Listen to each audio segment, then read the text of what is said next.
Okay, in this assignment, you're given 5 problems, and the directions say sketch the graph of the rational functions by hand. Then it says, as sketching aids, check for intercepts, symmetry, vertical and horizontal asymptotes, and then it says check your answer or verify your answer, the graph using a graphing calculator or Desmos or something like that. So here's the very first one, f of x equals 1 over x plus 2. Now, there's a couple things that would help you a lot. And that is, if you remember what the graph of the parent function is, 1 over x. All right, that's the graph that kind of looks like this. I'm going to do it in red. It has x and y axis as asymptotes, and the graph kind of goes something like this. Now, I'm not going to be able to make it exact by any means, but I'll get you at least a look at it. Because I made the graph, the grids extra big. It gets closer and closer and closer and closer and closer till it looks like it's right on the y-axis. And then the same thing this way. I'm going to kind of turn it sideways.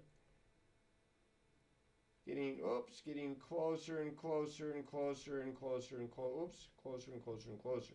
Doesn't touch. And it does the same thing in the third quadrant. Making, I have a scale of 1 here. I didn't write it down, but I have a scale of 1 here for both axes. And so I just have graphed this guy enough to know some of the points, such as -1, -1, and so on. And this gets closer and closer and closer, does not touch it. And this guy gets closer and closer and closer and does not touch it. Now, that's this guy. All right. Right away, you can find out something. Oh, that's this guy right here. Right away, you can find out something about this graph.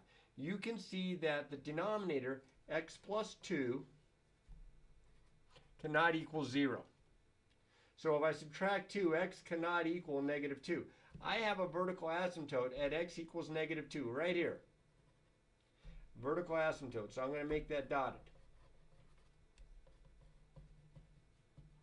Okay. I also have a horizontal asymptote on this graph. My horizontal asymptote, look at the equation. If the degree of the numerator is smaller than the degree of the denominator, this is a constant, so that's degree 0. This is x to the first, so that's degree 1. If the degree of the numerator is smaller than the degree of the denominator, which it is here, it is the x-axis, or y equals 0. So I have vertical asymptote. Let's see if I can show this here. X equals -2, I have horizontal asymptote, y equals 0. You can also find intercepts, which I'm going to show you in just a second. But first things first, I'm going to put a dotted line here. Try to be neat, hopefully neater than I'm being. All right, so what happens, this graph and this graph are related. The +2 shifts it 2 to the left. So it's the same exact graph here in red, but shifted 2 to the left. Now you say, well, what points do I use? Make yourself a t-chart, but I'll tell you right now, if I'm going to make a t-chart here for this guy right here, I'm plugging in -4, -3, -2.5. Now I can't plug in -2 because that's vertical asymptote. -1.5. I'm plugging in -1 and 0. I might even plug in 1. And I'm plugging them into here to do the arithmetic. Now 0 is the easiest one because you get a half. That's your y-intercept, 0 and half. You're not going to have an x-intercept because it has as a horizontal asymptote the x-axis. So it's not going to cross the x-axis. It's not going to have an x-intercept. But if you graph these points, that will more than likely be enough for what you need. Plug in -4, I get -1/2. Plug in -3, I get -1. I get 1 over -1, which is -1.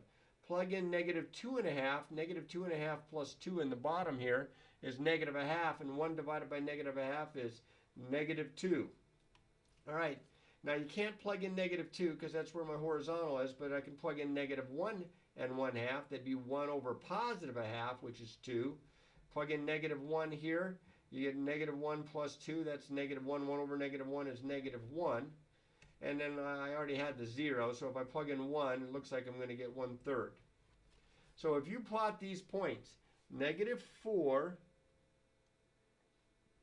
-0.5, -3, -1, negative 2.5, or excuse me, negative 2.5, negative 2, you kind of see the curve here, right here. Now I kind of plugged in some more points,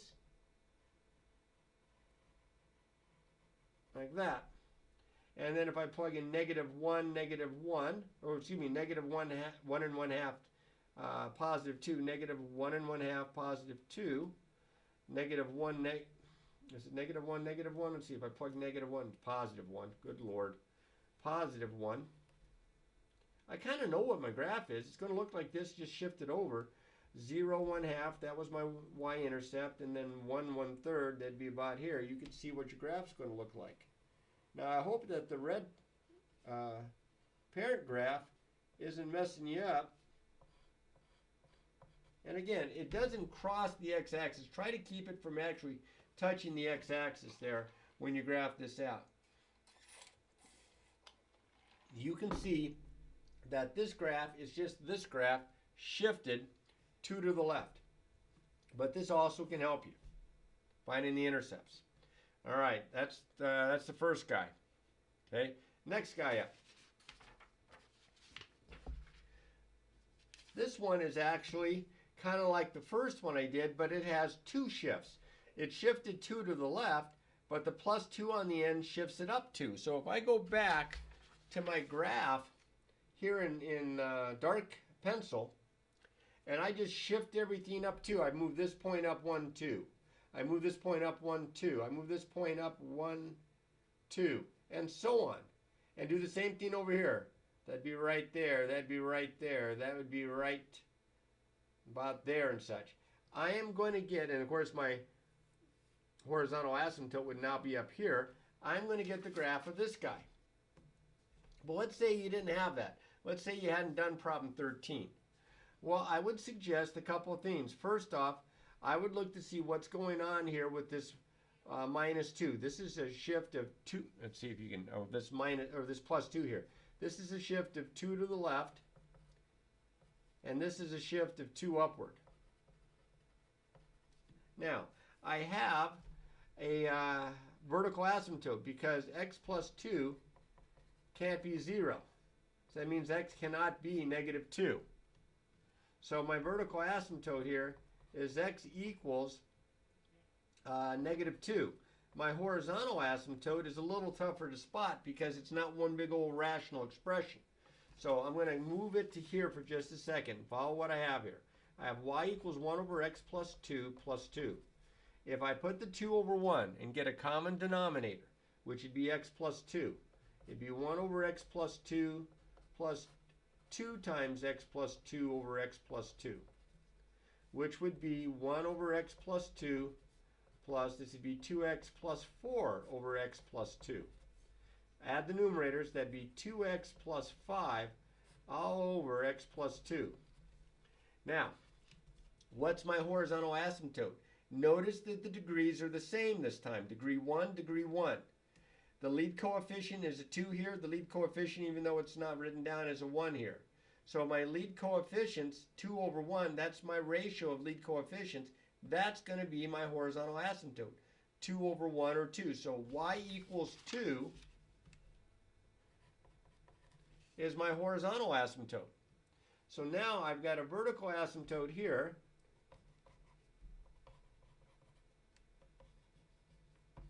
And I got a horizontal asymptote here, if each square is worth 1. So I should set my scale. That's a 1, that's a 1. Okay?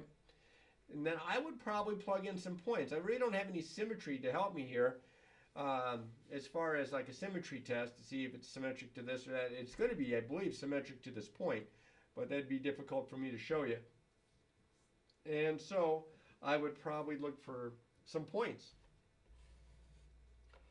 I'd make the same t-chart as I had on the last problem. Can you see this?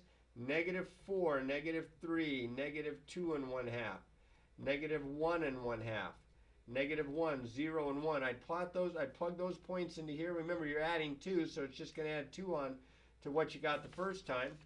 So if I add 2 onto that, that's going to be 3/2. That's going to be 1. That's going to be 0. That's going to be 4, that's going to be 3, that's going to be 2.5, and that's going to be 2 1/3. Because that's all that plus 2 does. It was kind of convenient. I didn't have to, reinvent the wheel and plug them in from the very beginning. So -4, 3/2, that'd be 1.5. -3, 1. -2.5, 0. Do you see the curve?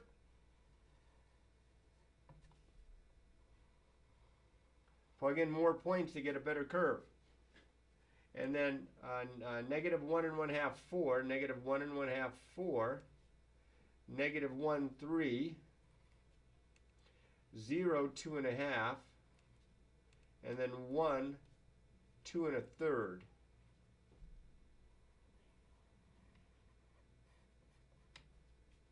Don't be sloppy. Try to you have a tendency to draw much better than I do. Okay, draw your graph there. All right, and that's that guy. Now those first two guys were transformations, shifting for the parent function y equals 1 over x, or f of x equals 1 over x. This guy, the parent guy. This one was shift of 2 to the left. This one was 2 to the left and then 2 up. But the other ones are not like that. The other ones, you have to kind of approach it a little bit differently. Certainly you're going to want to check out for the asymptotes. So in this case, I'm going to write the 5. I put them up here, but I'm going to write them down below so I have some space to do some work here. F of x equals x squared all over x squared minus 4. Okay, so I notice here that my denominator, x squared minus 4, if I set it equal to 0, it factors. I'm going to have 2 vertical asymptotes. Add 2 to both sides, subtract 2 from both sides. I'm going to have these two guys as vertical asymptotes. And I have a horizontal asymptote. Notice that the degrees are the same. They're degree 2 in the numerator, degree 2 in the denominator. So you take the ratio of their lead coefficients, which are both 1s, understood to be there. So 1 over 1 is 1. So these are my vertical asymptotes. My horizontal asymptote is y equals 1. So I'm going to graph those. I'm going to do it in red. I'm going to graph those first. I'm going to come back to my graph here, and I'm going to probably need a pretty extensive table here of values to plug in. Now you can be checking these with your graphing calculator, provided you know how to graph these equations on your calculator or on Desmos. So those are my asymptotes there. I have 1, 2, 3, 4, 5. I have 6 regions. And what happens typically is that when you graph a function like this, it kind of like alternates. It's either going to be in here, here, and here, or it's going to be here, here, and here 90% of the time. So if I make a big old T-chart here, put it right on the side here. Now, I did that T-chart for this one earlier, and by the way, you notice here at -2, it can't be -2, so you want some from the left, you want some in between the vertical asymptotes, and you want some bigger to the right of the vertical asymptote. So I'm going to plug in -4, -3. Now, I can't plug in -2, but I want to see what happens when I get close to -2, so I'll do -2.5 or -2.5. And then on the other side, -1.5, -1, 0, 1. And then I'm getting closer to here, so 1.5. And then on the other side, 2.5. And then 3 and 4. Now, I don't know if you would spot this right away, but this is actually an even function. This is symmetric to the y-axis. If you take f of the opposite of x, and I don't know if anybody's going to think to do this, but if you take f of the opposite of x and plug in, and of course when you square the opposite of x, it's just the same as x squared, you get right back to the original. So this is even, and it's symmetric to the y-axis. So keep that in mind to help you with your graphs. You can also find the x-intercept. The x-intercept here, excuse me, the y-intercept here turns out to be an x-intercept, is when you plug in 0 in for x, well, I'd get 0 over -4, which is 0. So it's going to definitely go through the origin. Now, I plug these numbers in, and it's a hassle, because you got to square that, subtract 4. I get 16 over 12, which is 4/3. And this is kind of a pain to go through all these, but that's what I did. And here are my results. Kind of speed it up a little bit. Hopefully I didn't make a silly mistake and confuse you here.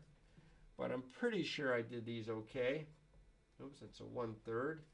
Then negative 9/7. Then, is it negative 9/7? Yeah. And then 25/9, 9/5, and 4/3. So if I start graphing these points, negative 4, 4/3 is 1 1/3. Negative 3, 9/5 is 1 4/5. Negative 2.5 is 25/9. That's not quite negative 3. Be about like there. Do you see the part of your curve? And how the asymptotes can be used to draw the rest for this branch?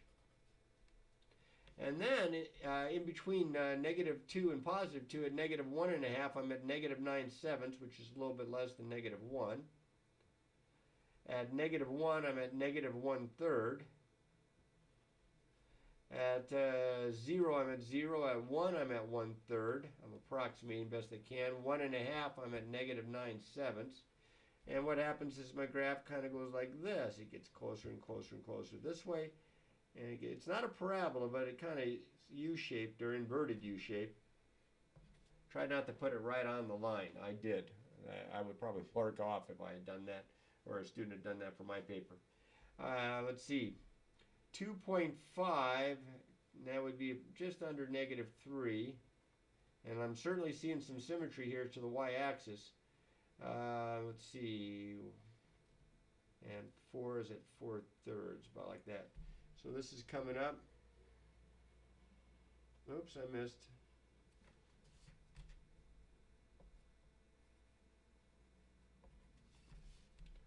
And there's your graph.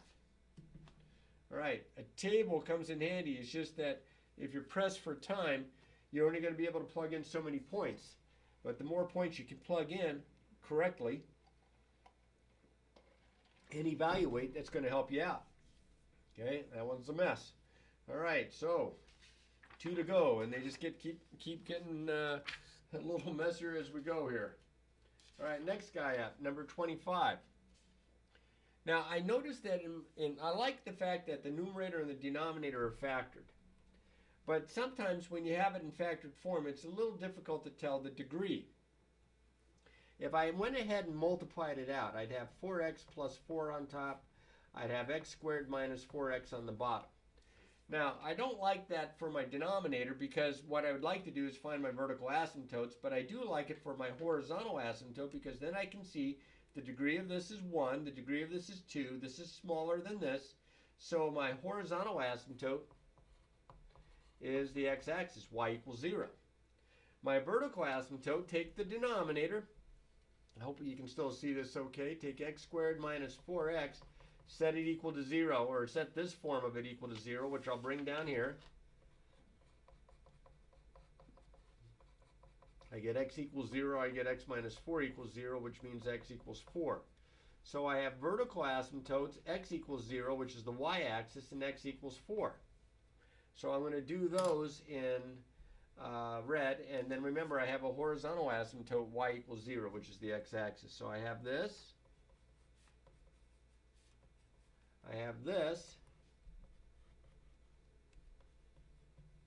and I also have x equals 4. 1, 2, 3, 4.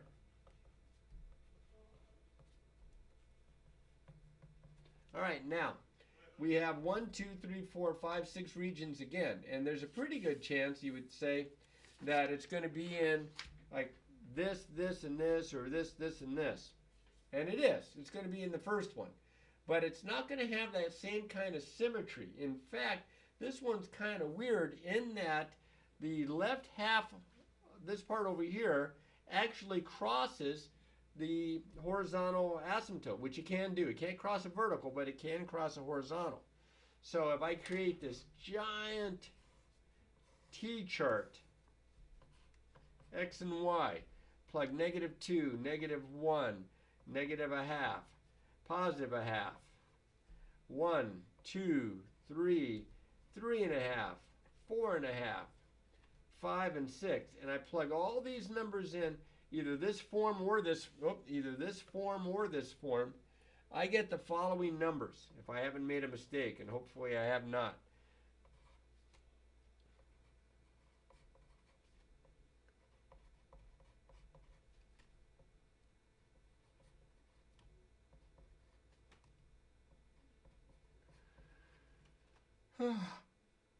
Excuse me.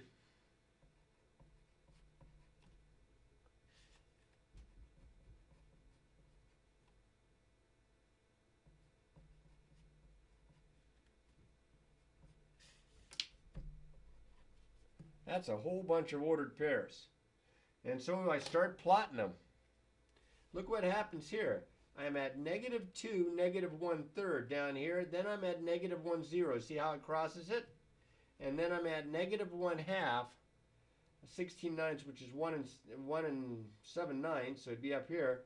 So it's going to look kind of weird. It's going to come. Oh, I should probably do this in a darker pencil here. Now you say, well, does it keep on coming down? Actually, I think what happens is it gets closer to the x-axis, but it definitely crosses it. So that's kind of weird. And then if I graph these points here, +1/2, which would be about -3 3/7, 2, 3 3/7. Then I have 1, -8/3, which is -2 2/3. And then I have 2, which is -3. Now look what happened. It's not in the middle. It peaks up here, but not smack dab in the middle of this guy. At 3, I'm at -5 1/3. And at 3.5, I'm at, what, -10 and something. So my graph kind of does something like this.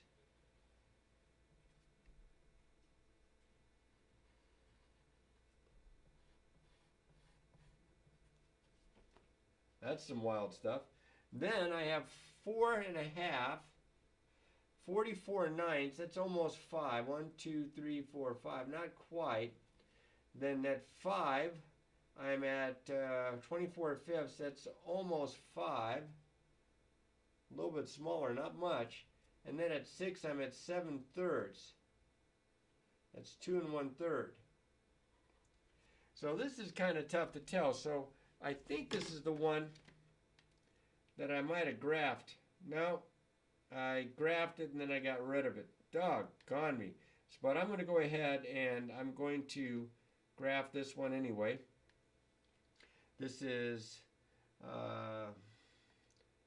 4x plus 4 divided by x squared minus 4x, parenthesis there, and let's graph this.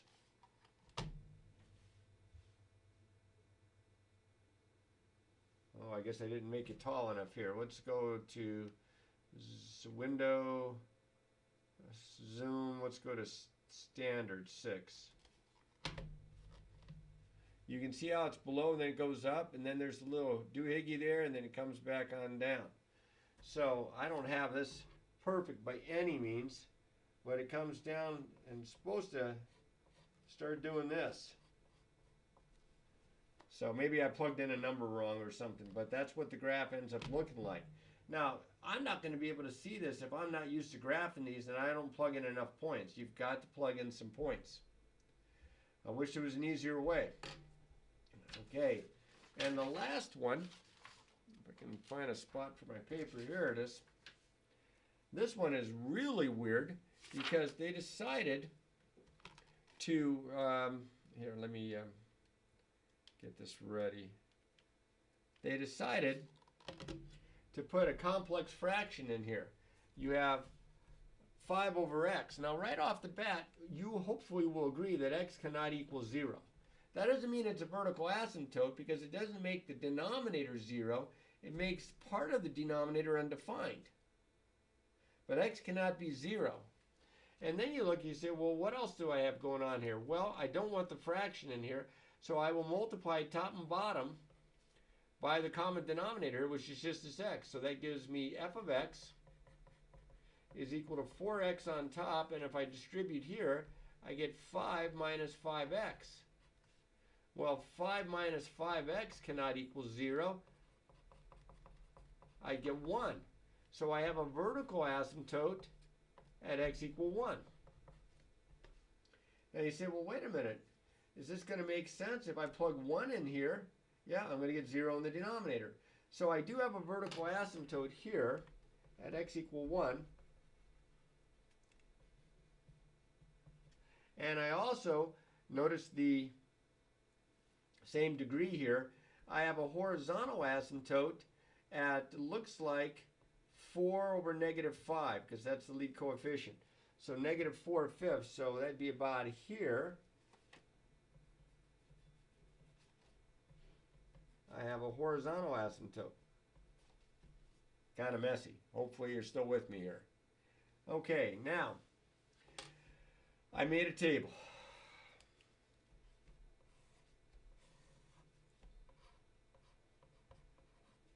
So I plugged in negative 3, negative 2, negative 1, negative 1/2, positive 1/2, 1 and 1/2, 2 and 3. And I plugged them in and I got negative 3/5, negative 8/15. I'm plugging them back into this form because it was simpler. Negative 1 gives me negative 2/5, negative 4/15. 1/2 gives me 4/5. 1 and 1/2 gives me negative 12/5, and 2 gives me negative 8/5, and 3 gives me negative 6/5 if I didn't screw it up too badly. So I plot these points and I'm looking for something that's going to go in here, but remember it can't equal 0, so it's going to have a hole in the graph here at the 0. See, if I plug 0 into here, I just get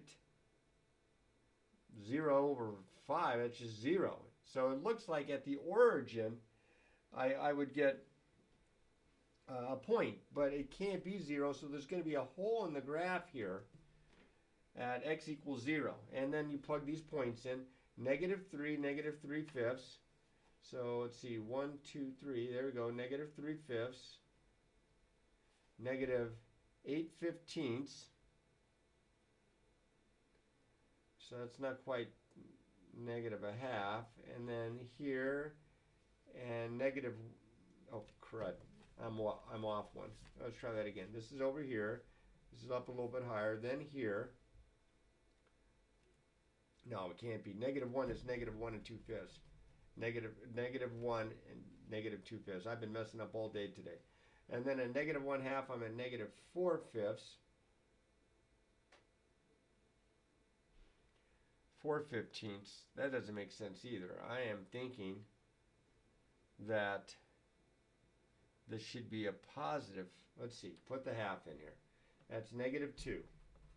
Yikes. Negative 1/2. No, it is negative. It's negative. Yeah, it's like negative 2/15. It's really close. And at 1/2, it's at 4/5. So it kind of does something like this.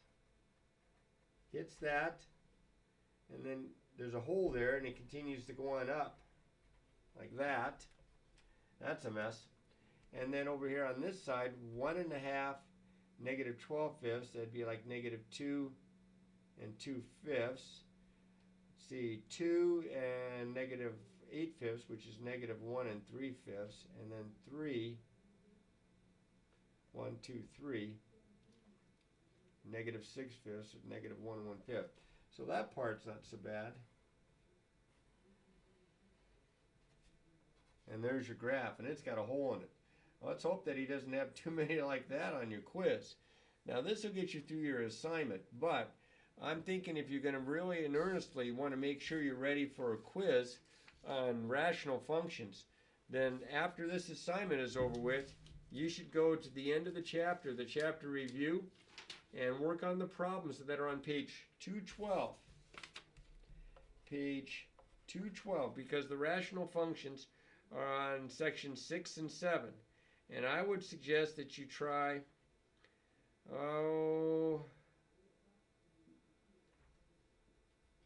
numbers 101 to, let's say, 125 odds. Now that's a bunch.